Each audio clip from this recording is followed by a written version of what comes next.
सुनिए, आपका pan card बदलने वाला है। हाँ, बिल्कुल सही सुना आपने। चलिए समझते हैं इंडिया के नए पैन रूल्स को जो 2026 से आ सकते हैं।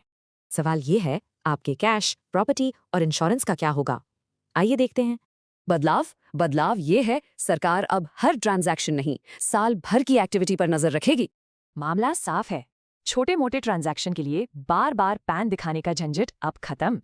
और ये है नया मैजिक नंबर 10 लाख। ये है आपकी साल भर की कैश लिमिट। तो आम आदमी को इससे कहाँ-कहाँ राहत मिलने वाली है? चलिए देखते हैं। याद है, पहले 50,000 कैश पे पैन लगता था, अब साल में 10 लाख तक। No tension. होटल या फंक्शन के बिल्स, वहां भी लिमिट 50,000 से सीधे 1 लाख हो गई है। और प्रॉपर्टी, छोटे डील्स के लिए लिमिट अब 5 लाख नहीं, पूरे 20 लाख है। लेकिन सब इतना आसान नहीं।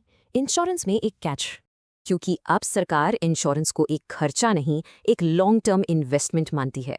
इसका मतलब अब हर नई इंश्योरेंस पॉलिसी के लिए शुरू से ही पैन देना कंपलसरी है। तो आप सोच रहे होंगे, क्या अब टैक्स चोरी आसान हो जाएगी? जवाब है एक बड़ा सा नहीं, क्योंकि अब सरकार के पास है डेटा की पावर, यूपीआई, जीएसटी और एआई एनालिसिस। तो एक बात साफ है, रूल्स आसान हैं, पर अकाउंटेबिलिटी खत्म नहीं हुई है। आपको अपने पैसों का सोर्स बताना पड़ेगा और ट्रांजैक्शंस इनकम से मैच होनी चाहिए। तो आखिर गोल क्या है? एक स्मार्ट टैक्स सिस्टम बनाना।